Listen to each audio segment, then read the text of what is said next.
Bonjour à toutes et à tous. Eh bien, écoutez, je suis évidemment très heureuse ici de vous retrouver. Donc, on a conclu l'emprise ici dans le défi de la Vierge. Donc, on est évidemment ici sur cette playlist qui nous permet d'aborder le monde extérieur de façon différente. Donc, comment ici positionner finalement ici un set d'informations qui vient soutenir finalement ici ce passage de l'intérieur vers l'extérieur et plus précisément une forme de combinaison. Donc on a visité évidemment ici l'emprise depuis que l'on était entré en taureau, puisqu'on avait cette impulsion autour ici du défi du bélier qui nous faisait porter justement ici notre regard sur nos propres limitations et la manière dont finalement ces limitations sont extrêmement denses, multiples et voire en fait ici très reliées à l'expérimentation physique. Donc on est monté évidemment ici crescendo sur une série de vidéos donc, qui a été très intercalée, je pense que vous l'avez constaté, avec effectivement les défis. Bon, il n'y a pas de hasard, hein. De toute façon on est dans une année de consolidation, donc on est bien là pour ici créer les ponts. Et donc finalement par rapport à tout ce que l'on a travaillé ensemble depuis plusieurs mois, j'ai ressenti ici l'envie justement de créer une forme de passage et donc d'utiliser la balance pour créer ce que l'on appelle donc le passage ou la transition et donc pouvoir évidemment ici opérer un changement dans le thème et donc revenir finalement ici dans un mode qui va beaucoup plus être dans l'action. Donc comment quelque part, dès lors que j'identifiais l'emprise, comment je peux actionner ici dans le sens le plus concret mon mécanisme dans la vie en fait et donc comment faire se rejoindre finalement ici mon intérieur avec cet extérieur et comment l'ajuster en fait, comment travailler ici de concert aussi bien dedans que dehors et donc dans un mécanisme finalement ici qui est libre, un mouvement qui s'est ici comme réconcilié à l'intérieur évidemment ici de lui-même. Donc pour ça on va travailler sur ici la balance. Donc le thème, bon, il est plutôt ici simpliste, on va l'appeler le passage, mais en réalité, il s'agit ici d'évoquer la notion de vérité, qui est vraiment la clé ici de l'axe bélier-balance ou balance-bélier, peu importe comment on l'utilise. On va le regarder bien sûr ici du point de vue de la balance, on va utiliser la montagne, et donc ça va nous permettre ici d'exposer ensemble certaines choses qui doivent nous permettre d'entrer ensuite dans le processus de mutation du scorpion. Donc quitter la zone limitée, limitante et cette physicalité qui pousse notre tête ici à chercher pour finalement revenir ici à l'expression du cœur. Et donc pour ça, c'est vraiment utiliser la balance pour quelque part craquer un peu ce sujet qu'est la vérité, parce que souvent c'est quand même ce que l'on utilise et qui crée de la contrainte. Et donc on va avoir deux vidéos pour aller ici visiter ce thème. Donc comme on entre dans la vérité, on va justement en parler notamment dans la première vidéo, mais bien considérer évidemment que la vérité c'est une expression qui est personnelle, qui doit l'être d'ailleurs, c'est ce qu'on va ici travailler ensemble. Donc ce que l'on expose ici sur la chaîne et notamment sur ces capsules en particulier ne sont absolument pas ici des vérités dans le sens universel. Ce sont finalement des interprétations qui sont les nôtres et plus justement qui sont les miennes parce que je me fais écho ici de la voix. Et donc, je ne peux pas ici m'exprimer pour Stéma, si vous préférez. Il a sa propre version de la vérité, même si nos vérités sont très complémentaires, il aurait une autre façon ici d'utiliser les mots et donc d'utiliser le langage et sa capacité évidemment ici de synthèse, donc sa manière de penser, sa manière de s'exprimer, donc là plutôt dans la capacité oratoire. Donc c'est très important d'utiliser vraiment ici ce matériel pour venir finalement y piocher, vraiment comme une ressource. Autrement, eh bien on s'enfermerait, et ça va être tout l'objet ici de ces discussions le dimanche, on s'enfermerait dans une forme de vérité qui n'est plus la nôtre. Et ça, c'est vraiment quelque chose de très important et c'est pour ça aussi que ce passage l'est probablement tout autant. Donc prenez des notes, regardez un peu comment cet exposé, si vous préférez, se confronte avec votre propre interprétation.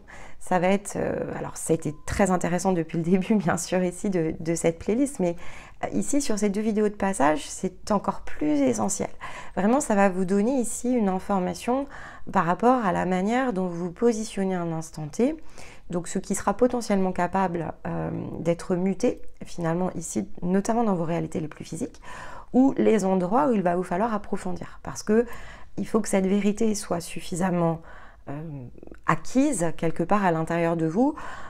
On est dans l'orientation consciente, ici avec la balance. Donc il y a quand même ici un renvoi à la maturité. Et tout n'est pas mature en même temps. Donc on aborde les choses dans la forme ici que va revêtir le prisme. On les aborde par facettes. Il y a différents points de convergence. Et puis à ce moment où tout peut converger. Donc vous êtes peut-être dans des points qui commencent à se mettre en mouvement. Vous êtes peut-être dans une facette en particulier où vous êtes peut-être en train de faire converger ici un ensemble. Il faut considérer vraiment ici ce point de développement qui est le vôtre et vous y laisser porter. Et prendre des notes, bien sûr, revenir sur les vidéos et notamment sur les thématiques à partir de vos besoins dans la période évidemment ici qui va suivre ces différentes écoutes pour que ça se synchronise ici vraiment avec votre propre apprentissage ici individuel. Toutes les précautions d'usage ici sont posées, donc la même introduction évidemment pour les 2 vidéos qui accompagneront ici la toile de fond de la balance. Et puis donc je vous retrouve dans quelques secondes pour aborder évidemment ici le thème de cette semaine. Alors ici, comme on est dans une seconde partie, on va recréer évidemment le parallèle avec la précédente vidéo, donc la première partie. Et donc on va repartir de ce fameux point qui est le fait de pouvoir ici être dans sa propre vérité. Et ce moteur, ce désir évidemment ici, alors qui est très légitime, de vouloir partager les choses. Mais la difficulté va être de garder l'équilibre pour ne pas l'imposer. Parce que aimer et partager ne vont pas toujours de pair en fait. Et ça, c'est quelque chose qui est vraiment essentiel. C'est souvent cette certitude ici qui nous bloque dans ce point de communication qui en fait au départ est quand même pleinement individuel. On doit trouver ici notre propre rayonnement si vous préférez. C'est ce qui va nous permettre de revenir à l'essence, à la source ici de notre propre être. On doit être capable de nous aimer ici de manière complète et donc ce ne sont pas les autres évidemment ici qui nous aiment. On doit avoir cette propre capacité pour nous-mêmes et à partir de cette capacité, on va pouvoir effectivement ensuite définir, redéfinir de quelle manière on souhaite partager. Donc partager ici, comprenez symboliquement, partager ici ce que vous êtes. Et donc le fait d'être est suffisant, mais être et partager sont quand même ici 2 mouvements qui sont assez différents. Donc cette force dynamique ici qui est le partage, effectivement, c'est quelque chose qui, globalement, c'est ce que l'on cherche. Quand on parle de vérité et quand on parle de quelque chose, on va travailler la partie plus existentielle. Il y a quand même quelque chose à l'intérieur de nous ici qui nous pousse à venir nous trouver, nous révéler, si vous préférez. Et une fois que l'on s'est révélé, eh bien, assez automatiquement, donc c'est pour ça que je reviens dessus, parce que c'est assez automatique en fait. Lorsque l'on s'est pleinement révélé ici à soi, eh bien, il y a une grande prise de conscience ici qui s'opère et c'est cette grande prise de conscience qui va nous permettre ensuite de changer notre mouvement dans l'orientation et donc dans ce que l'on va ensuite souhaiter ici partager. Donc la manière dont on va opérer le partage, effectivement, je vous ai parlé d'équilibre, mais je vous en parle pour vous expliquer finalement ici plus le mécanisme, parce que ce qui est difficile en fait, c'est de trouver l'équilibre, c'est donc de trouver finalement ici ce rayonnement à l'intérieur de soi, c'est de s'aimer, c'est globalement ce qu'il y a de plus difficile, parce qu'une fois que c'est fait, c'est assez naturel finalement de savoir comment s'orienter, comment partager. Alors, par rapport au choix de direction. Ensuite, il y a la mise en œuvre, et c'est la mise en œuvre qui peut évidemment poser ici, on va dire, alors je vais dire quelques problèmes, c'est-à-dire que là, on va devoir reprendre justement la zone cérébrale, c'est-à-dire qu'une fois que le cœur se trouve, eh bien, il va falloir que la tête cherche les moyens ici d'exécuter les choses. Et donc, dans la façon d'exécuter, évidemment, on va repasser ici par une forme de questionnement, par ces fameux doutes ici raisonnables, mais qui ne sont plus alimentés ici par quelque chose qui est inconscient et qui en réalité vont s'alimenter à partir du cœur. Donc il n'y a plus tellement ici, je vais dire, de quelque chose qui est contre-intuitif. On avait, dans le processus de la balance, on avait le côté instinctif. En fait, oui, on inverse complètement ici notre circuit intérieur. Donc il y a un côté plus instinctif ici qui va prendre le relais dans cette notion de partage, mais qui n'est plus dans cette... qui n'est plus, si vous préférez, plongé dans l'étoile. Donc, en fait, c'est un questionnement jusqu'à ce que l'on y soit, et lorsque l'on y est, eh bien, oui, on a le pendu et on a l'inversion ici de quelque chose, parce qu'on s'aperçoit qu'en fait, c'est beaucoup plus simple que ce que l'on imagine. Sauf que, il y a tout un temps, évidemment, qui va relever ici de la partie la plus imaginaire, et après, quand c'est dans nos mains, eh bien, il y a un côté où... cette valeur, finalement, une fois qu'on a trouvé le sens de ce que l'on souhaite explorer, eh bien, il va falloir trouver les moyens pour pouvoir le conduire. Et donc se reposera la question, évidemment, de ce que l'on partage, parce qu'il y a une forme de test ici autour de ça, pour pouvoir maîtriser ici cette zone.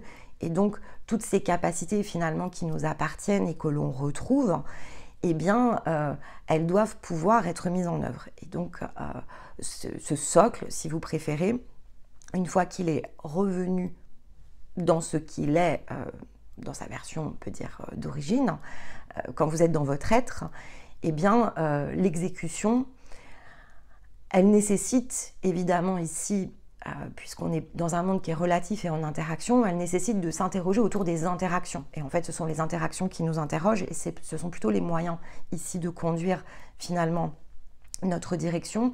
Donc, on peut se rappeler ici de la citation de Bouddha, on ne peut pas ici être soi-même le chemin à moins de l'incarner, si vous préférez.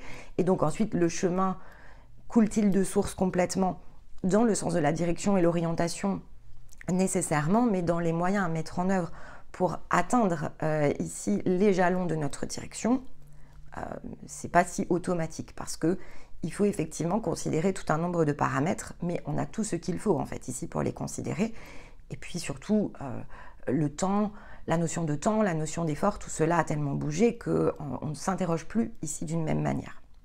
Mais donc, cette absence de certitude, elle va être bloquante, on va la vivre parce qu'en réalité, on la vit par rapport au sens de notre existence. Donc, tant qu'on n'est pas raccord avec ce sens, avec cette valeur, donc tant qu'on ne s'approprie pas totalement ici notre rayonnement, eh bien, cette expression de cœur, elle n'est pas encore suffisamment tangible et elle pousse la tête à continuer ici à chercher parce que on doit continuer ici à pouvoir alimenter ce sens, donc à lui donner et peut-être à lui redonner encore ses couleurs. Mais une fois que le sens de ce que vous êtes a complètement pris place, donc c'est vraiment dans le principe de prisme, eh bien on va dire que cette roue en fait finalement change complètement de sens. Et donc on sait finalement ce que l'on doit trouver. C'est ici que va se situer la différence. On connaît nos propres capacités et on sait en fait quelles vont être les associations ici qu'il faut aller trouver parce qu'en réalité, on est plongé dans un monde en interaction, donc ce serait curieux ensuite de s'imaginer qu'il n'y a pas d'interconnexion. Ces interconnexions, elles sont assez évidentes, mais c'est le fait ici de s'approprier les interconnexions les plus justes en continuant de garder notre équilibre, finalement qui nous interroge plutôt qu'autre chose. Donc, je voulais quand même ici revenir dans cette information parce que ce désir de partage, au départ, il est vraiment, quand il se met en route, finalement, il nécessite quand même une zone dans laquelle ici on va aller s'apprivoiser. Et c'est pour ça que je vous ramenais ici dans cette discussion où, oui, en fait, il faut laisser le temps au temps pour pouvoir apprivoiser le partage dans sa version, effectivement, ici, plutôt maîtrisée, si vous préférez. Et c'est ce qui va, au départ, nous ramener dans le fait que, oui, il faudra être vigilant, à débattre sans imposer, à orienter sans diriger, à soutenir ici sans insister, à projeter notre propre rayonnement dans une forme plutôt de proposition que dans une forme ici que l'on impose. Et donc, partager, ça prend autant que aimer, en fait. Ici, ça prend. Donc, une fois qu'on s'est approprié la valeur de notre être et que l'on s'aime profondément, eh bien, on va devoir apprendre, évidemment, ici à partager. Et globalement, Bon, là, c'est peut-être une croyance, mais je crois en tout cas que dès lors que l'on est plongé ici dans un corps, c'est parce que effectivement, on n'a pas réussi dans une existence en particulier à pouvoir naviguer dans cette expérience humaine, dans notre capacité à aimer et à partager sans effectivement ici non plus se diviser d'un point de vue ici par rapport à soi, si vous préférez. Et donc, on doit pouvoir faire l'expérience réussie de ce que nous appelons vie, en fait, dans le sens ici le plus humain, en conduisant, voilà, ici cette orientation à partir de ce que nous sommes, en diffusant, si vous préférez, ce rayonnement qu'est le nôtre, et en créant des interactions qui sont beaucoup plus ici plongées dans quelque chose qui est harmonieux parce que c'est ce que nous sommes. Et donc on partage ce que nous sommes et ça revient bien à cette idée de foyer qu'on a visité notamment dans le cancer, où effectivement, eh bien, il y a une forme de choix autour de ce socle. On n'offre pas, si vous préférez, ce socle en pâture.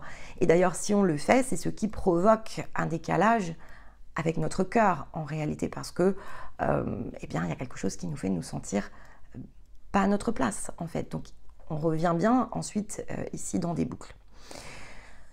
Donc, si vous comprenez ça, vous comprenez aussi que finalement, on ne part pas en quête de façon complètement hasardeuse. Vous comprenez aussi que tout le monde ne partira pas en quête, et ça c'est quelque chose aussi qui est important. Quand on observe le monde extérieur et que l'on observe effectivement ici tout autour de nous, et quels que soient les domaines, hein, au plus près ou au plus loin, ici des choses dans lesquelles l'existence n'interroge pas, la manière de conduire l'existence n'interroge pas, on peut s'en trouver un peu surpris. On peut s'étonner finalement que cette quête qui est la nôtre, qu'on ne dissimule pas toujours, alors on peut la dissimuler, mais qu'on ne dissimule pas toujours, comment elle ne peut pas créer ici des questionnements, des inspirations. Mais en fait, vous avez autour de vous de nombreuses personnes pour lesquelles cette roue, en fait, tout simplement ne s'est pas mise en route et qui potentiellement ne se mettra pas en route dans cette existence. C'est à ce moment-là qu'il faut revenir. Alors, encore une fois, ça peut être une croyance. Ici, on partage notre propre vérité. Mais de notre point de vue en tout cas, et du mien en particulier, puisque je me fais écho ici avec ma propre expression, donc l'idée n'est pas justement d'associer quelqu'un d'autre que moi-même, mais cette idée de multidimensionnalité, elle résout justement ici cette question. C'est-à-dire que si on considère qu'en réalité, il y a comme des fragments de nous, tout un tas d'autres nous ici qui coexistent dans différents espaces-temps, alors on va comprendre que peut-être la personne qui se situe ici à côté de nous et que l'on observe, eh bien ce n'est pas l'espace-temps où elle se révèle, mais qu'il y a nécessairement un espace-temps où elle saura le faire. C'est pas nécessairement ici. Et ici, c'est ce qui vous concerne. Donc l'être, c'est ce qui vous concerne, le fait d'être. Si vous avez appuyé sur le bouton, si vous êtes en quête, si vous travaillez sur vous, c'est parce que quelque part, il y a quelque chose à l'intérieur de vous qui est disposé dans cet espace-temps à vous permettre d'y accéder. Et notamment si vous visitez d'autres versions de vous, donc ce sont des exercices qu'on propose à certains moments du parcours parce que finalement ce sont des manières aussi de concevoir justement votre être sous différents angles qui peuvent être très utiles en fait pour vraiment rester centré dans ce présent, parce que ce qui compte en fait c'est vraiment de rester centré sur ce présent. Mais si vous visitez d'autres versions de vous, vous allez voir qu'il y a des versions de vous qui n'ont strictement rien à voir et qui étaient peut-être d'ailleurs dans cette absence de questionnement, tout comme certains autour de vous le sont aujourd'hui. Mais si ça se trouve, ces autres sont peut-être en train de se révéler dans d'autres existences. Donc aborder le monde extérieur, c'est aussi se souvenir que finalement, ce programme qui est le vôtre, tout le monde dispose d'un programme. Ce programme, il est purement individuel. Il correspond à des paramètres qui sont finalement générés par une ligne qui est plus collective. Et donc, plus on va porter notre effort à essayer de faire que ce qui est autour de nous bouge, et plus en fait on se disperse, et moins de fait ici on est rassemblés autour de soi. Et donc, moins finalement on va être en capacité d'opérer ce que l'on attend finalement. Et notre cœur, la seule chose qu'il attend, c'est de pouvoir complètement ici se révéler, complètement pouvoir s'incarner et donc réaliser finalement ici tout ce qu'il porte à l'intérieur de lui. Et donc, si on se préoccupe de tout ce que les autres portent, mais sans sans avoir justement la certitude qu'ils pourront le porter ici à maturité, eh bien, il y a une fuite, en fait, ici, de notre énergie. Il y a vraiment une dispersion. Il y a quelque chose que l'on n'arrive pas à garder par rapport à soi. Et donc, ce désir de partage, c'est pour ça qu'il faut pouvoir aussi être conduit à le maîtriser parce que il peut être très contre-productif. Et si on est concentré dans le fait de vouloir impérativement partager, donc d'attacher notre orientation à un but, à une personne, eh bien, il est peu probable qu'ici, on puisse complètement se déployer. Et ça peut être un passage, parce que de toute façon, tout cela ne sont que des passages, donc si jamais ça se produit, c'est un passage, c'est une indication, une information pour vous aider ici à vous recentrer. Et donc, sans faire nécessairement abstraction de tout ce qui nous entoure, là se situe la différence, parce que autrement, oui, vous allez pouvoir ici accéder à aimer, mais vous n'aurez pas le levier du partage. Et donc, peut-être que cette existence correspond au fait de se retrouver, de se rassembler et donc de vous aimer. Mais je pense que voilà, si vous allez aussi loin dans votre quête, c'est parce que aimer finalement, c'est déjà produit dans une autre forme et qu'ici vous êtes plutôt destiné à partager. On peut le voir en fait, hein, il y en a ici certains qui n'arrivent pas forcément à accéder à cette version la plus complète d'eux-mêmes. Ça peut prendre plus de temps, donc ça peut être évidemment ici un challenge. Et puis la vie est suffisamment longue pour pouvoir passer aussi d'autres caps. Ce que je veux vous faire comprendre, c'est qu'encore une fois, c'est pleinement individuel. Et donc vos fondations sont les vôtres et votre responsabilité porte sur vos propres fondations. Plus vous allez porter ici votre regard à l'extérieur en tentant finalement d'imposer quelque part, parce que ça reviendra à imposer, hein, au bout d'un moment ça reviendra à imposer, ça reviendra à essayer de diriger les autres, ou ici d'être vraiment dans l'assistance et donc dans cette position de supériorité. Et là, finalement, vous allez passer à côté de ce que vous aurez la capacité ici de faire, mais vraiment de façon très différente, en vous plaçant tout simplement ici dans le partage. Donc ça nous permet d'ouvrir ce chapitre qui est intéressant, qui est la crise existentielle, parce que en fait, ça revient à ça. On ne part pas en quête si quelque chose ne s'est pas ébranlé. On rate pas ce bouton. C'est pour ça que je vous dis, en fait, ça sert à rien de se concentrer sur les autres, parce qu'ils ne rateront pas ce bouton. S'il est programmé dans cette existence, ça se révélera. Ce mouvement ici, il est très cyclique. Il est d'ailleurs de façon très collective représenté par Saturne. On en a déjà parlé, donc je ne vais pas rentrer ici dans le mouvement de Saturne. Vous pouvez réécouter cette vidéo qu'on avait publiée ici, alors il me semble que c'était fin 2023, où on avait parlé des astres et de la fonction de chacun des astres. On n'était pas allé en profondeur de l'ensemble des astres, mais on avait livré ici pas mal d'informations autour de ça. Et on avait fait effectivement un détour, notamment sur Saturne, en expliquant que le mouvement de Saturne par rapport à la position natale, donc votre programme ici, donc vraiment dans le soi, va donner des fenêtres de temps, en fait. Et donc, bon, on va passer globalement la première fenêtre, en tout cas, voilà, par rapport ici à tout ce que l'on peut observer. C'est vrai que la première fenêtre ici, qui est le premier retour de Saturne, il nous plonge ici dans cette énergie d'intégrité, de responsabilité individuelle. Et ça, je pense que vous pouvez l'observer vraiment tout autour de vous. Donc on a cette fameuse ici prise de conscience aux alentours de la trentaine, puisque Saturne va revenir ici aux alentours de 29-30 ans sur la position natale. Et là, on se dit, bon, je dois quitter vraiment ici les zones dans lesquelles justement je ne suis pas en responsabilité. Je dois faire quelque chose de ma vie. En fait, ça c'est quelque chose pour le coup qui va toucher tout le monde. Je crois, enfin en tout cas, dans tout ce qui est autour de moi, c'est le moment où on va commencer à s'interroger. Construire une famille si ça n'a pas été le cas. On est vraiment en train de se dire, bon, là il faut que je me pose quelque part. Donc on revient bien à une idée de socle.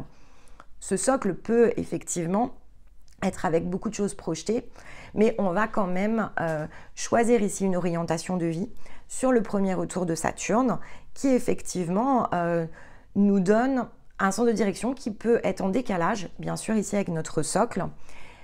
Pourtant l'information source, elle est assez correcte en fait. C'est vrai que c'est un moment propice pour revenir ici à la fondation. C'est un moment propice pour se dire « Ok, bon, je viens quand même ici de faire un tour complet de roue. J'ai testé de nombreuses choses et je devrais pouvoir en tirer effectivement l'essence pour que sur le prochain cycle de 29-30 ans. Et donc lorsque j'arriverai ici à 60 ans, eh bien finalement ce que j'ai réalisé, donc ce que j'ai réussi à trouver les 30 premières années qui font partie de moi, et donc ce que je vais choisir ensuite d'opérer, partager si vous préférez, dans les 30 suivantes, me correspondent. Et quand j'arriverai à 60 ans, finalement je vais être satisfait de ce que j'ai accompli. Bon, ça c'est globalement ce que nous pousse à faire évidemment ici notre cœur. Il nous pousse à nous interroger au moment où Saturne fait son premier retour, mais cette énergie elle est quand même globalement très inconsciente, c'est pour ça que je le précise, et puis elle est variable d'une personne à l'autre parce que ça va quand même dépendre de votre Saturne natale, mais effectivement cette énergie d'intégrité, en fait chacun va la ressentir, c'est l'interprétation évidemment ici qui va bouger. Et donc eh bien, est-ce que ce qui aura été engagé à la suite de ce cap des 29-30 ans vous correspond? Alors, je vais ici, de fait, redonner le deuxième cycle. C'est possible que ça ne vous corresponde pas, c'est-à-dire que c'est possible ici d'atteindre la deuxième fenêtre et donc aux alentours de la soixantaine et se dire bah mince, en fait, ce que j'ai créé, ce que j'ai construit, le domaine d'activité dans lequel je me suis investie, il ne correspond pas tout à fait en fait ici à ce que j'aurais souhaité peut-être porter dans le monde, parce qu'il y a cette idée aussi, quelle va être mon empreinte, à quoi va servir mon existence. C'est pour ça que je vous parle de crise existentielle, parce que en fait, ça revient à ça. Ce que Saturne nous pousse à faire, c'est le fait de nous situer dans notre existence. C'est le fait ici de nous interroger. Donc en fait, il nous inspire au départ, et il nous rappelle aussi à l'ordre avec le temps, puisqu'il est ici l'équivalent de Chronos. Et il nous dit, voilà, tu vas pouvoir faire apparaître tout ce que tu veux. Bon, regarde ce que tu as déjà fait apparaître au cours ici de ce premier gros morceau de ta vie. Tu atteins tes 29-30 ans, tu vas relancer ta roue. Alors, il faut apprécier ce qui a été fait et donc tester finalement ici notre existence pour voir éventuellement comment effectivement ici changer. Bon, si tu es OK, accepte. Si tu n'es pas OK, eh bien, regarde donc ce mouvement dynamique qui va te permettre d'opérer les changements, voire de quitter ce qui ne te correspond pas. Donc, il y a vraiment cette idée qui n'est d'ailleurs pas dans la mutation, ici avec Saturne. Et donc, c'est quelque chose qui est vraiment très important d'être compris, parce que ce sont les fameuses fenêtres de temps. Si effectivement on n'entend pas le message, parce qu'on peut l'avoir ressenti et puis ne pas l'avoir traité, hein, il y a beaucoup de choses ici qui vont nous en empêcher. Et cette programmation individuelle, encore une fois, bon, là je la fais dans les grandes lignes, hein, je vous donne vraiment les grands jalons, donc c'est beaucoup plus complexe que ça, à échelle bien sûr ici de votre individualité, mais la question de place de toute façon se reposera. 29-30, 59-60, et puis bon, après, on va être quand même ici dans les alentours de 90, donc tout le monde n'ira pas, enfin en tout cas, globalement maintenant dans l'époque actuelle, oui, je pense que majoritairement on ira jusqu'au troisième retour, mais bon, pas tout le temps en fait, donc ici peut se poser la question. Mais en tout cas, on a deux grosses possibilités. Et puis l'autre possibilité, mais qui est une possibilité qui justement va venir ébranler nos fondations, c'est lorsque justement Saturne va venir s'opposer à notre position natale en fait. Donc quand notre Saturne natale ici et le Saturne collectif s'opposent. Parce que là effectivement il y a un coup de projecteur dans la zone en face et qui dit bah regarde donc ce que tu as fait. Regarde donc ici si cette fenêtre que j'ouvre, ce projecteur que je mets dans ton existence, est-ce que c'est ce que tu désirais? Alors on va parler notamment de la crise de la quarantaine en fait. Hein. Cette crise de la quarantaine, c'est en général lorsque l'on n'a pas écouté effectivement ici notre cœur aux alentours de la trentaine, qu'on a consolidé finalement peut-être des choses qui ne correspondaient pas à ce que nous nous étions apprêtés ici dans cette vie à construire, va évidemment effondrer nos fondations. En tout cas, va les secouer. Et quand ça les secoue vraiment très fort, eh bien, il y a des points de rupture qui peuvent s'opérer. Il y a des points de rupture parce qu'il n'y a pas la compréhension, évidemment, ici qui va avec, il y a juste profondément l'inconfort. Et donc, on ne va pas tous réagir, évidemment, ici de la même manière à cet inconfort. Collectivement, Saturne est en train de se positionner en bélier. Donc, après, il y a aussi la position collective qui peut opérer par rapport à votre programmation individuelle. Pendant ici, allez, on va dire les 3-4 dernières années, peut-être même un petit peu plus.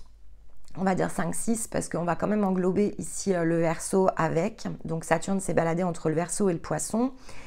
Là, on était vraiment dans des choses qui collectivement touchaient beaucoup l'idéologie. Et d'ailleurs, on peut voir à quel point ça a pu booster dans ce que l'on peut observer de façon collective. Effectivement, le sacré a repris beaucoup d'espace ici dans nos vies de façon très collective. Il y a beaucoup plus de voix ici qui se sont élevées autour de ça. Mais ça peut s'expliquer effectivement collectivement par cette espèce de souffle, parce qu'il y a le souffle certes individuel, mais il y a aussi le souffle collectif. Donc collectivement, il y a quelque chose effectivement qui s'est mis un petit peu plus en branle. Maintenant, si vous comprenez que Saturne révolutionne tous les 29-30 ans, c'est quand même pas la première fois, ça peut être amplifié par d'autres phénomènes. Mais ici, l'amplification, elle va porter sur autre chose. C'est-à-dire qu'avec le mouvement ici de Saturne qui est parti se loger dans le Bélier, on repart quand même ici sur une roue qui est très collective. Donc, des nouveaux chemins s'ouvrent. Et la première ici des briques, si vous préférez, du Saturne collectif, c'est le Bélier. Donc c'est quelque chose qui est très identitaire. Donc sacré, oui, mais en rapport ici avec l'identité. Donc si on est allé chercher beaucoup de choses autour du côté croyance, idéologie, mais qu'on l'a utilisé pour monter en maturité, eh bien on va pouvoir ici de façon très collective, beaucoup plus ici imprimer au travers de notre propre existence, justement par notre propre rayonnement et le fait de s'être recentré sur soi, on va beaucoup plus ici conduire des choses qui vont avoir un sens collectif, mais issu d'une maturité où il n'y a pas d'amalgame en fait ici. Donc probablement que si vous avez fait tout ce travail, et donc pour certains, ici je sais que vous l'avez fait, eh bien c'est ce qui vous a permis de vous extraire du dogme en fait. Vous êtes, quelque part vous vous êtes réindividualisé ici en dehors d'un aspect beaucoup plus collectif, dogmatique. Donc le sacré est revenu à l'intérieur de vous. La seule personne finalement qui est sacrée, c'est votre cœur. Vous avez replacé le sacré non plus à l'extérieur, mais dans la valeur ici de votre cœur. Et donc vous allez pouvoir repartir ici sur un cycle avec Saturne, donc qui reviendra dans le Bélier ici dans 30 ans, avec tout un boulevard pour construire évidemment ici des choses qui sont en rapport avec votre existence tout en étant en intercommunication ici avec le collectif. Donc il y a un mouvement bien sûr ici sur le partage qui s'est opéré et donc vous avez des espaces qui vont commencer petit à petit ici à se révéler. Parce que l'existence au départ est dans sa version ici sémantique, l'existence c'est ex hystéré, ça veut dire être situé en dehors, mais ça signifie aussi faire apparaître quelque chose. Donc c'est un mot qui est très ambigu dans le fond. Il va autant, tout comme les Saturnes, montrer la contradiction que n'offrir finalement ici la solution. Et donc il va autant exprimer l'incertitude que notre capacité cyclique ici à revenir dans notre propre fenêtre. Il donne une amplification dans ce qui n'a pas de sens ici pour notre existence pour faire apparaître ce qui en a. Donc il est la distorsion et le paradoxe. C'est pour ça aussi qu'il est le symbole de l'espace-temps, qui correspond vraiment ici à cette notion autant du temps qui crée de la distorsion, qu'il n'est effectivement moteur et conducteur de nos actions dans le sens le plus paradoxal, mais qui, lorsque l'on maîtrise évidemment ici cette ressource, se met vraiment pleinement à notre service. C'est mettre vraiment ici les cycles à notre service, et donc au service de notre existence dès lors que l'on a su apparaître. Et donc on peut vraiment ici se repositionner dans l'angle de l'être. Et sinon il nous poussera à chercher, en fait, il nous poussera à chercher quel est donc cet être qui doit apparaître. Donc c'est un petit peu le souffle, si vous préférez, c'est un peu le murmure qui est en un sens collectif, mais qui est dans une traduction qui est forcément la nôtre. Il est ce qui, quelque part, crée ce phénomène parfois de le vide de sens, si vous préférez, parce qu'il va nous pousser à chercher une explication. Et donc, cette crise, si vous préférez, existentielle qu'il va déclencher à fréquence régulière, c'est celle qui nous pousse évidemment à la remise en question, mais c'est ce que l'on fait ensuite de cette crise dans le sens existentiel. Donc, si on se sent situé en dehors de ce que l'on est, donc si nos fondations sont ébranlées et qu'on sent suffisamment que ça ne nous correspond pas en fait et qu'il y a quand même un problème ici autour de ça, eh bien c'est ce qui va nous pousser à faire apparaître quelque chose. Et donc il est quand même ici le symbole de cette quête de vérité qui prend place à l'intérieur de nous, mais qui pendant tout un temps va justement laisser plutôt, non pas apparaître l'être, mais va laisser apparaître plutôt les distorsions et les paradoxes, pour tout simplement que l'on puisse engager quelque chose dans lequel on va pouvoir redéfinir nos orientations, on va pouvoir développer de la connaissance ici de nous-mêmes. Et après, il faut comprendre comment les cycles fonctionnent. Donc ça, c'est vrai que c'est quelque chose ici qui est extrêmement important. Donc cette quête de vérité, si on voulait la jalonner, et c'est facile en fait de se restreindre autour de ça, donc de ne pas réussir à aller au bout du geste de ce qu'il nous faut faire apparaître. On est dans l'air ici, donc je vous rappelle que l'air crée l'inspiration, mais l'air nous file entre les doigts.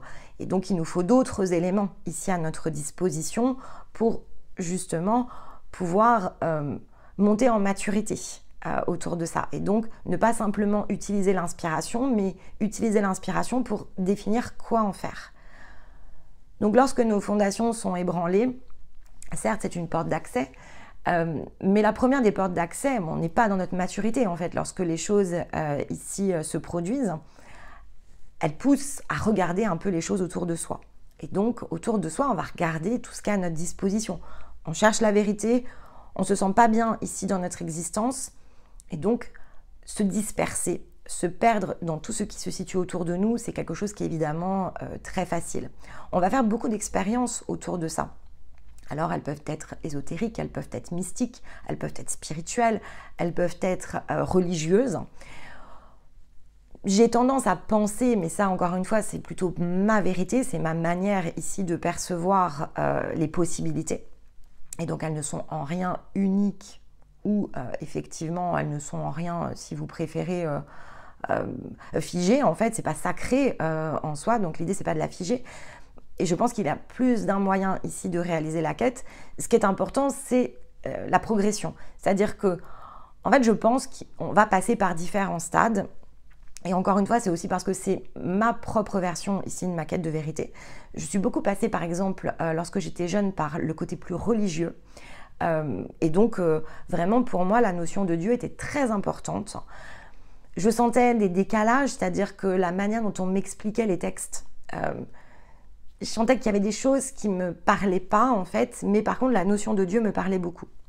Et je pense que ça c'est vraiment un point de passage. Je pense que chaque personne a besoin de regarder vers les étoiles, et peu importe ensuite la croyance qu'elle va mettre derrière soi, elle a besoin de regarder le supérieur en fait. On a besoin de se dire oui, en fait on est petit, il y a quelque chose de supérieur. C'est une façon, je crois, très saine à partir du moment où on ne s'y fixe pas, c'est-à-dire que c'est un passage. Mais c'est comme pour tout, tout doit pouvoir servir une forme de passage et de traversée. On doit pouvoir faire certaines expériences pour justement en tirer quelque chose. Parce que finalement, sur le principe de l'existence, c'est déjà se replacer dans quelque chose qui est en dehors de nous-mêmes pour ensuite faire apparaître quelque chose qui nous ressemble. Donc, de façon mécanique, je trouve que c'est très juste de le faire de cette manière-là. On a besoin que... des choses qui sont douloureuses, des choses qui sont traumatisantes, on a besoin de réponses en fait. Et donc, avant de pouvoir pleinement, quelque part, se disposer de soi-même et vraiment embrasser complètement notre responsabilité, on va avoir besoin de trouver, je veux dire comme ça, un coupable. On va avoir besoin que notre histoire elle ait du sens. Et donc, quand on est plongé dans cet épisode-là de notre vie, on a besoin de se construire en fait ici autour d'un personnage qui n'est plus celui qui subit en fait, mais celui peut-être voilà à la manière d'un chevalier qui poursuit un objectif, ou à la manière ici d'une princesse en fait, peu importe, mais on a besoin quand même de prendre un rôle qui est un petit peu différent de celui qui nous a traumatisés. Donc on va chercher évidemment ici, et notre imagination est sans limite, on va chercher des réponses dans ce qui est à notre disposition. Pas dans ce qui est dedans en fait, mais dans ce qui est dehors. Donc la religion, mais ça peut être les contes, les mythes, la science-fiction, en fait tout ce qui est ici en dehors et qui va faire écho quand même avec des situations de notre vie. Parce qu'on est très perméable à cet environnement, et cette remise en question, on va rarement de façon systématique la chercher profondément à l'intérieur de nous-mêmes. Alors, de toute façon, comme on voyage de soi en passant par les autres, c'est plutôt logique en fait. Mais après, c'est notre capacité à utiliser un élément et à le tester qui va faire la différence. Et donc, c'est dans plutôt, et ça va relever aussi du programme de votre personnalité, si vous avez des points qui vous permettent justement assez automatiquement d'utiliser votre logique et votre raisonnement, parce que dans votre personnage, il y a des points d'appui ici qui sont conçus pour. Vous êtes plutôt quelqu'un qui sait être en introspection, mais qui sait aussi être en introversion. C'est facilitant, en fait. Ça va être facilitant parce que ce questionnement, au départ, il a quand même fait partie de vous. Si effectivement, vous êtes plutôt vraiment fort plongé dans les expériences et vous êtes encore plus perméable, c'est plus difficile. Mais en fait, vous allez, si en tout cas c'est votre moment, vous allez être au contact de personnes qui sont différentes de vous. Et cette différence, en fait, elle va faciliter. Souvenez-vous qu'on n'est pas posé dans un jeu sans aucun soutien. Donc, en fait, c'est peu importe votre configuration, vous allez être soit celui potentiellement qui tire le train, donc qui accède à sa propre connaissance et qui, par effet ricochet, va montrer d'autres choses autour de lui qui vont aider ces autres qui n'y ont peut-être pas un accès direct à venir s'y connecter. Mais peu importe, c'est juste une question de cheminement. Parce que le passage vers soi, il va s'opérer quand même dans des conditions particulières. C'est pour ça que je reviens au message du début. Il ne peut pas y avoir de certitude autour de celles et ceux qui vous entourent. C'est pas quelque chose ici qu'il est possible de déterminer, vraiment dans le sens de certitude. Et on est conditionné quand même ici dans notre partie la plus humaine à avoir besoin de ces certitudes. Mais ça, si effectivement vous gardez cette forme de cloche, ça va complexifier justement le passage vers vous-même. Et donc, c'est plutôt revenir ici à la valeur de votre propre programme qui peut vous aider. Vous disposez a priori de qualités particulières. Ça ne fait pas de vous quelqu'un de particulier au sens élu, par exemple, pas du tout. En fait, ça fait juste quelqu'un qui a une capacité à opérer le passage vers soi. Et lorsque vous êtes avec votre être, donc lorsque vous êtes vraiment dans tout ce qui est pleinement vous, que vous avez su et créé en fait cette apparition complète, eh bien ça va pouvoir avoir d'autres effets. Mais ces autres effets, finalement, ils ne vous concernent plus de façon directe. Donc ça peut avoir quelque chose ici qui va toucher au côté plus bénéfique autour de vous. Mais si vous attendez d'en avoir la certitude pour savoir qui ça va toucher, éventuellement qui ça ne touchera pas, là en fait vous n'êtes pas justement dans ce rayonnement qui doit apparaître. Et donc il y a encore des choses ici à aller travailler parce que ces déclics qui sont les vôtres, ils ne sont pas aléatoires. Donc chez les autres, c'est pas plus aléatoire. Par contre, cet aléa, en fait, il ne vous concerne pas de façon directe. Et ça, c'est quelque chose qu'il faut vraiment mettre au moins, et là on peut utiliser la tête, vraiment mettre dans votre logiciel parce que sinon vous allez continuer à jouer contre vous sans même vous en rendre compte. Donc ce qui compte, c'est effectivement de revenir à cette essence, à cette source, qui au départ d'ailleurs peut être vue de façon très extérieure, parce que c'est ici que va se trouver évidemment non pas la sortie, mais le centre en fait, le milieu. Et donc, vous allez éprouver votre capacité de mobilisation parce qu'en réalité, à ce moment-là, lorsque vous le faites, c'est parce que vous êtes en train de préparer votre socle pour pouvoir pleinement apparaître. Donc, c'est quelque chose qui donne évidemment ici du sens à votre chemin, qui guide, et c'est en cela que les déclics ne sont pas aléatoires, parce que vous visez en fait, sans nécessairement vous en rendre compte, notamment au départ, vous visez la préparation de votre socle pour pouvoir accueillir ici votre rayonnement. Et le rayonnement, c'est pour ça que je reviens sur aimer, c'est un rayonnement d'amour. Le rayonnement de votre conscience, c'est de l'amour. C'est la force ici, on va dire primaire, primordiale, et probablement la seule force ici qui existe. Ensuite, c'est la manière de la diriger, cette force, lorsqu'elle est en action. Et là, c'est la force dynamique, ce qui est autre chose que la force ici en mouvement. Donc ce corps est le transmetteur et cette force en action qui vous habite, si vous allez la chercher, c'est celle qui va vous mettre à l'œuvre en fait.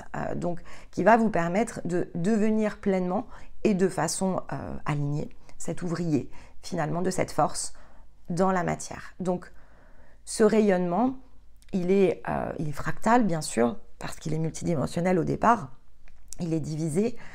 Vous êtes divisé, vous n'avez pas accès à l'ensemble de vos expériences, vous n'avez pas accès à l'ensemble de votre puissance Et donc on reprend la notion de multidimensionnalité, il y a tous les vous qui coexistent de façon ici simultanée, chacun testant et expérimentant finalement ici sa propre existence et son propre programme avec ses propres déclics. Et puis il y a cette possibilité évidemment de revenir à l'essence, donc d'accéder au côté plutôt comme le prisme en fait, de se réapproprier le prisme pour se réapproprier ses facettes. Et donc comprenez dans un langage plus scientifique, c'est le fait de ne plus vous disperser justement dans les cycles et donc de réutiliser cet ensemble qui vous appartient de toute façon, de compétences qui ont déjà été éprouvées, testées pour vous réaliser ici beaucoup plus consciemment dans votre existence. Donc c'est une orientation qui change de sens parce qu'elle passe de inconsciente à consciente. Mais enfin l'orientation, vous la suivez. Là n'est pas la question. Toutes ces expériences, toute cette existence ici, donc le fait d'avoir été situé hors de vous, fait partie évidemment de votre mécanisme. Vous êtes hors de vous pour revenir à vous. Vous êtes à l'extérieur et dans la relativité dans lequel ce tout n'a plus l'espace pour recréer évidemment ici cet espace du tout. Et donc on va chercher bien sûr ici, en passant par les autres, à nous retrouver et donc à pouvoir se redonner ici une capacité beaucoup plus consciente d'orientation.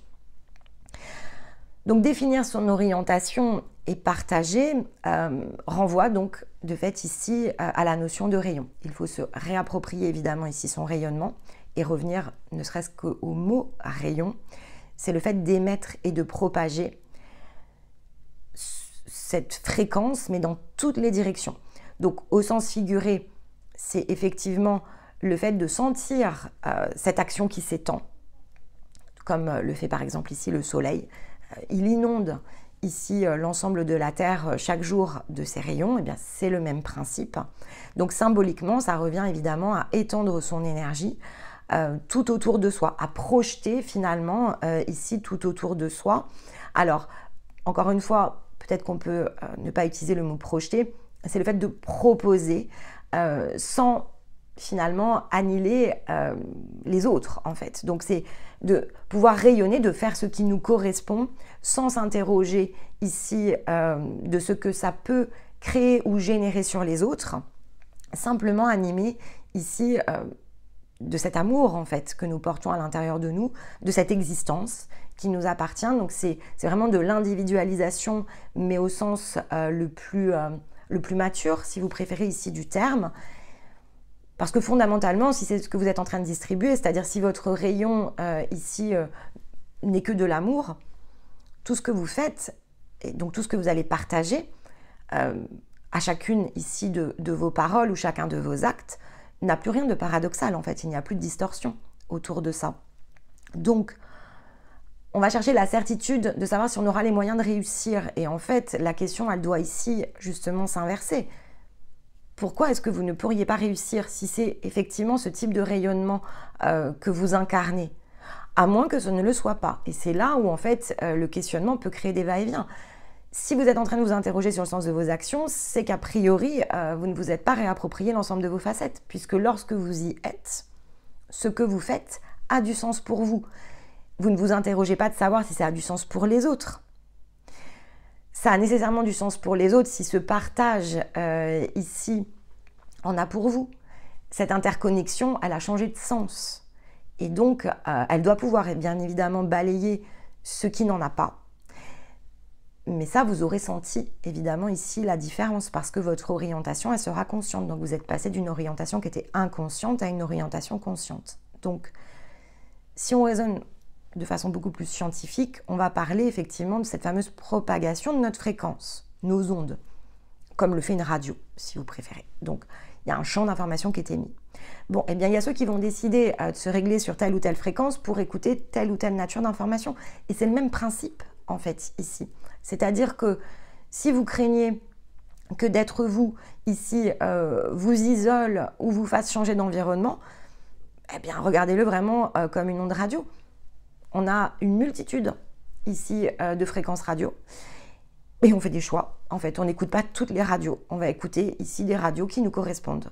Là où on souhaite venir finalement partager quelque chose. Alors, symboliquement moins sur une radio, mais on va choisir les informations qui nous intéressent. Ben, c'est le même principe en fait. Vous allez avoir autour de vous des gens qui vont s'intéresser à ce que vous êtes et ce que vous faites, et puis il y en a d'autres à qui ça ne va pas correspondre en fait, ou à qui ça ne va plus correspondre. Parce que plus vous allez être vous, évidemment, plus cette correspondance va se remettre en question. Mais donc, inconsciemment, cette vibration, finalement, elle va faire un petit peu le travail. Donc, on revient à cette notion de fréquence. Si effectivement, vous êtes aligné avec votre propre fréquence, donc avec votre propre version de cette réalité que vous souhaitez porter dans ce monde, donc cette empreinte que vous voulez imprimer, eh bien, se manifestera évidemment ici toutes les possibilités pour vous permettre de rejoindre ce point. Donc, le rayonnement opère bien dans toutes les directions. Inconsciemment, effectivement, il peut y avoir des choses sur lesquelles il va falloir faire du ménage, du nettoyage et se réapproprier des facettes si certaines sont manquantes. Donc, on va quand même attirer à soi tout ce qui nous permet ici de le faire justement apparaître, parce que c'est le sens de l'existence. Mais lorsque tout est apparu, il va rester que l'être. En fait, on n'a plus besoin de faire apparaître quoi que ce soit. Alors, on va effectivement changer notre façon de concevoir l'existence au cours ici de ce voyage, de ce retour à soi, si vous préférez. Donc, on vit bien sûr une existence d'un tout qui est très relatif, et parce qu'on vit au départ dans un rayon incomplet, eh bien, on va chercher à compléter bien sûr ici tout ce qui semble nous échapper. Et puis symboliquement, il faut quand même reconnaître que il y a énormément de choses, quand bien même, ici, je vais revenir sur la fondation socle, il y a quand même ici quelque chose qui touche le socle collectif. Peu importe votre champ de croyance, ça c'est quelque chose qui est important, on l'a vu quand on a terminé sur l'emprise, mais peut-être de façon extrêmement symbolique. Donc ici, on va la rapprocher en fait de la partie vérité. Qu'on le veuille ou non, en fait, personne n'est réellement athée. Ça, c'est quelque chose qui est très important parce qu'on a tous des croyances, en fait. Donc, le fait d'être athée ou de n'adhérer à rien, c'est quelque chose, globalement, qui n'existe pas. On croit forcément en quelque chose. Et une des raisons qui fait qu'on ne peut pas être complètement athée, c'est effectivement le fait que, de toute façon, tout ce que l'on vit, en fait, et la manière dont sont construits nos modèles culturels et de société sont quand même portés, alors peut-être pas toujours par la notion de Dieu, mais inconsciemment, on a quand même ici une forme ici qui est très imprimée à l'intérieur de nous, qui va toucher ici la notion notamment de paradis. Alors on peut ne pas croire à l'enfer, mais quand même, il y a quelque chose à l'intérieur de nous qui nous pousse en tant qu'humains dans cette notion de paradis. Et donc, on peut complètement accepter, et c'est ce que fera probablement ici une personne qui prend l'étiquette athée, elle va se dire oui, bon, en fait, il n'y a que cette vie qui existe, je ne vais pas chercher le paradis, mais en même temps, inconsciemment, elle accepte l'idée en fait que le paradis n'est pas ici non plus. C'est-à-dire qu'elle ne renie pas complètement cette notion de paradis. Elle ne renie pas le fait que ici c'est pas joli en fait et que quelque chose ici la gêne. Elle renie simplement l'existence qui va se situer autour de tout cet autre champ de croyances, éventuellement ici de la création telle qu'elle nous a été proposée. Mais par contre, la notion de paradis, je pense qu'aujourd'hui, en tout cas, je ne connais personne, il n'utilisera peut-être pas ce mot, mais je ne connais personne qui, dans cette vie, estime que l'on vit dans un paradis. Donc, à partir du moment où on est capable de dire c'est pas si chouette que ça, et donc de comprendre qu'on est quand même dans un monde qui nous place beaucoup plus dans la survie, eh bien cette notion de paradis, elle est imprimée à l'intérieur de nous, qu'on le veuille ou non. Et c'est normal, en fait, parce que finalement, c'est ce qui nous fait regarder les choses d'un point de vue supérieur. Si on a ce programme à l'intérieur de nous qui nous dit que le paradis n'est pas ici, il est forcément ailleurs, alors s'il est ailleurs, eh bien, il y a bien cette existence dans laquelle le bouton quête est possible. Et le ailleurs, en plus, il est présenté, quelle que soit la manière dont on regarde le paradis, comme incompatible quelque part avec l'humain. Sa nature, notre nature, elle ne nous le permet pas. Parce qu'autrement, on ne regarderait pas les choses de façon supérieure. Et quelles que soient les cultures, peu importe, Dieu, il a changé beaucoup de visage au gré ici des époques. Mais il y a toujours cette idée d'avoir façonné quelque chose depuis toujours, en fait, quelque chose qui nous échappe. Ce schéma, en fait, qui a pu être aussi bien, quelle que soit la croyance, dans cette notion donc de déité, si vous préférez, cette notion de panthéon, où il y a des êtres supérieurs. Donc ça a été présent quand même dans toutes les cultures. On a toujours aussi regardé le ciel, donc le simple fait d'avoir regardé le ciel et même d'y avoir attribué et alloué des symboles qui sont peut-être pas les notions de Dieu à proprement parler, ce côté très symbolique, finalement, il a toujours existé, je crois qu'il existera toujours, et il est très important parce que c'est par les symboles ici que s'exprime aussi notre pensée et en même temps que se transmet l'information, si seulement si on le prend comme tel, c'est-à-dire transmetteur ici de l'information. Donc cette quête, évidemment, de l'architecte, elle existe dans toutes les cultures, parce qu'on ne se réveille pas un matin en se disant bah tiens, le monde il est apparu comme par magie. On se dit qu'il y a forcément quelque chose ici derrière qui l'explique. Et donc ce côté-là, en fait, il est présent à l'intérieur de chacun. On peut l'appeler de façon très différente d'une personne à l'autre, mais quand même cette notion d'architecte, elle est quand même présente. Elle est présente même dans les philosophies, on peut reprendre les bouddhistes, c'est d'ailleurs le symbole de l'illumination, c'est le symbole de l'illusion suprême, le fait de dissoudre ici cette quête de l'architecte. La différence lorsque l'on fait cela, c'est qu'on dissout aussi son propre architecte. Si effectivement on le fait, on est dans le non-soi, donc on est quand même en train de renier quelque chose. Parce que finalement on a un corps, on a une énergie, alors pourquoi ne pas mettre cette énergie au service, non pas du soi ou du non-soi, mais vraiment à l'équilibre. Donc il ne faut pas être porté uniquement dans le soi, l'expression de soi au sens ici égotique justement, mais le fait de renier le soi, donc de vouloir absolument être dans le non-soi, de n'avoir aucun attachement ici, aucune possession matérielle, globalement nous fait vivre une expérience de dépouillement. Donc si on n'a pas dans notre logiciel, si vous préférez, des vies dans le côté plus multidimensionnel, où on n'a pas vécu ce dépouillement complet, peut-être que ça peut nous manquer. C'est pour ça que je crois que certains sont portés vraiment dans cette quête, qui est complètement la quête d'humilité, mais comme toutes les autres expériences, pour qu'il y ait un tout, il faut qu'on ait tout testé en fait. Donc on peut tester évidemment ici, dans cette existence, le dépouillement complet. Mais maintenant, la vie, elle est riche, elle est abondante. La terre, c'est quelque chose qui est extrêmement abondant. Donc d'utiliser ici cette abondance et ces ressources ne semble pas contradictoire avec cette notion ici de soi et de non-soi. C'est juste une question d'équilibre. C'est-à-dire, c'est juste pouvoir utiliser ce qui est à notre main, à notre disposition, pour pouvoir justement ici partager ce que nous sommes. Donc poser cette empreinte dans le sol, c'est imprimer de notre rayonnement, et donc ce n'est pas imprimer les choses dans la partie, on va dire, c'est pas identitaire si vous préférez, il y a vraiment une subtilité, j'espère que vous saurez la saisir, mais il y a vraiment quelque chose d'opposé en fait entre le soi et le non-soi qu'utilisent les bouddhistes et qui peut évidemment être ici une expérience, mais qui fait qu'on se retire encore une fois du monde. Donc si le monde existe, c'est pas pour qu'on s'en retire en fait, c'est pour que l'on puisse agir et œuvrer. En tout cas, c'est ma croyance, et elle peut être évidemment débattue. Mais si on est dans cette idée de tout et de programmation et de déclic, et si on considère ici dans notre propre croyance que rien n'est aléatoire, alors on ne peut pas refuser en fait ici les choses. On ne peut pas dire, eh bien non, je vais me dépouiller, je vais vivre au milieu d'une forêt et me couper de toutes les interactions parce que je ne veux pas m'attacher et je ne veux pas revenir. En fait, je pense quand même qu'il y a quelque chose ici qui ne colle pas avec la notion d'équilibre. Mais ça, après, bon, c'est un autre débat et c'est probablement, alors on pourrait tout à fait ici travailler justement autour de ces débats, parce que dans ce cas-là, pour pouvoir le travailler, il faut étudier bien sûr ici la philosophie qui est portée par le dogme, donc il faut creuser, et puis il faut toujours se souvenir que ce qui est transmis, est-ce réellement l'essence et la source ici issue, vraiment les mots sans être déformés de la personne qui les a portés, donc est venue quelque part ici l'incarner et l'imprimer.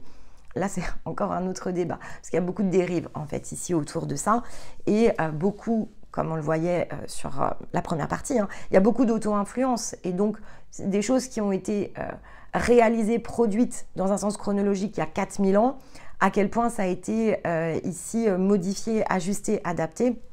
C'est vrai qu'on est en droit quand même ici de se poser la question. Donc cette source, en fait, ici, elle n'est plus dans sa pureté. Donc l'orientation qui va autour de la source, il y a probablement ici du dérèglement. Et donc ça nous ramène aussi à la nécessité d'être vraiment pleinement conscient que de toute façon on porte à l'intérieur de nous cette propre source qui est notre rayonnement, qui n'appartient qu'à nous, et donc il n'appartient finalement ici qu'à nos propres mains de pouvoir l'orienter dans la manière ensuite qui sera la nôtre.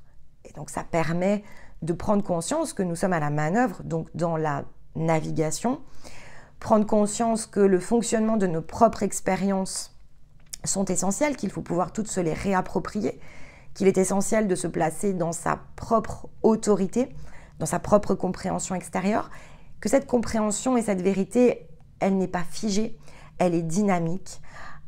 Tout ce qui a été vécu est vecteur ici d'une information, c'est issu de notre propre source intérieure, de notre rayonnement. On va atteindre des points où on va se sentir en paix, bien sûr, ici avec ce qui est accompli. C'est ce qui va nous permettre ici de nous emplir de confiance, c'est ce qui va nous permettre de nous connecter, donc ce sont ces déclics autour de l'instinct, autour de l'être. Et puis, il y a d'autres, évidemment, défis qui se présentent à nous dans ces moments-là.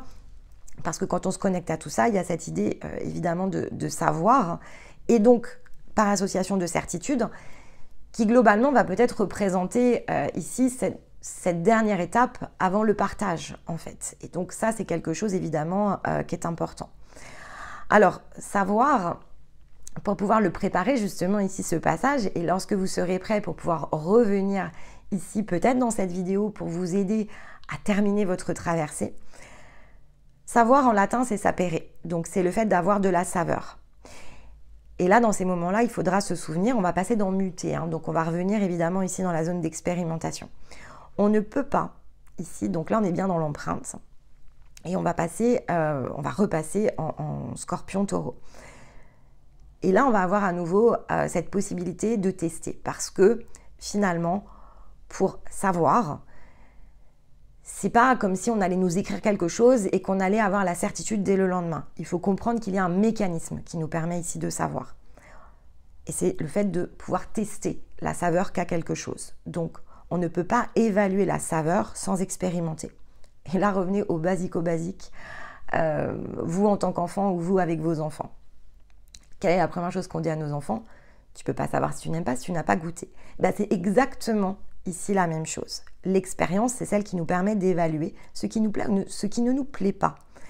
Et donc, on ne peut pas s'orienter sans savoir ce qui nous plaît ou ce qui ne nous plaît pas. Et pour savoir si quelque chose nous plaît, on est obligatoirement amené à le tester. Si lorsque l'on nous présente quelque chose, on ne sait pas de quoi il s'agit, si on ne connaît pas la saveur de ce qui nous est proposé, eh bien il va falloir le tester. Je ne sais pas, par principe, si je préfère manger des brocolis ou des frites. Je peux imaginer que les frites seront probablement dans un goût qui me correspond mieux parce que ça a l'air plus appétissant, plus attractif. Donc il y a des choses en fait dans notre vie qui nous paraissent plus sensées, plus attractives, plus logiques, après quel que soit de fait ici nos critères d'évaluation. Il y a des choses qui ont plus de sens, mais ce sont des sens sur le papier, qui sont issus évidemment ici de notre configuration et qui nécessairement ne nous correspondent pas, mais parce qu'il nous faut expérimenter. Et donc, sapere, c'est avoir de la saveur, mais c'est un mot en latin qui est populaire. Et ce mot populaire, en fait, il tire sa racine de sapiens. Vous allez faire le parallèle, parce que sapiens en latin, ça veut dire sage. Donc, ça nous donne réellement ici l'information que c'est en testant que nous nous développons, que nous développons notre connaissance, que nous développons ce rapport ici avec nous-mêmes en passant par les autres, parce que c'est le seul moyen de pouvoir acquérir notre sagesse. Nous sommes ici de nature Homo sapiens. Il y a eu différents homo, si vous préférez, mais celui-ci, on le considère comme étant sapiens. Pourquoi? Parce qu'il a une caractéristique que n'ont pas eu ici, évidemment, les autres versions de l'homo, c'est effectivement la capacité cérébrale, en fait. Dans cette version-là, eh bien, c'est celle-ci qui nous permet, évidemment, ici, de développer notre sagesse. Donc, elle nous met dans une forme, certes, d'emprise, cette tête, et en même temps, elle est la clé. Elle est la clé de développement ici de notre sagesse, elle est la clé de développement de notre connaissance, elle est la clé de notre développement dans le rapport à nos propres résultats.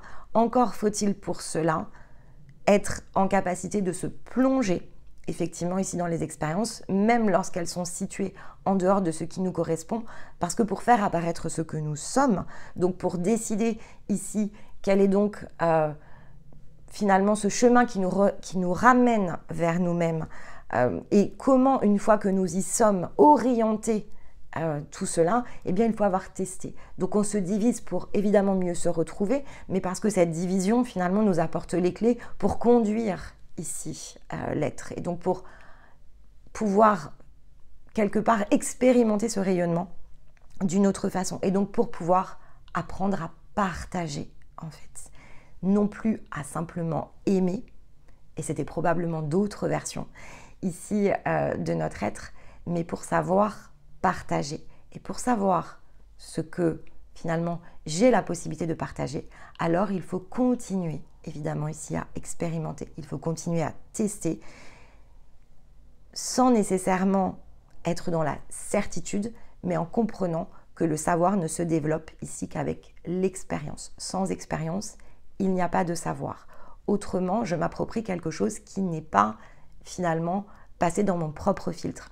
Et donc, je suis de nouveau ici plongée dans une existence relative, faite de distorsions et de paradoxes, qui ne me permettront pas ici de partager parce que je n'ai pas encore accédé ici au mécanisme qui est mon propre rayonnement. Et lorsque je l'atteins, c'est pour ça que je vous dis, soyez rassurés, lorsque vous allez pleinement accéder ici à vous-même, vous n'aurez de cesse que de comprendre comment partager. Alors vous reviendrez ici sur cette vidéo et vous comprendrez que c'est en expérimentant et c'est en testant et c'est en validant et donc c'est en étant dynamique à partir de votre propre source ici, votre énergie intérieure, que vous allez pouvoir à chaque instant orienter, ordonner et réordonner les séquences de votre vie.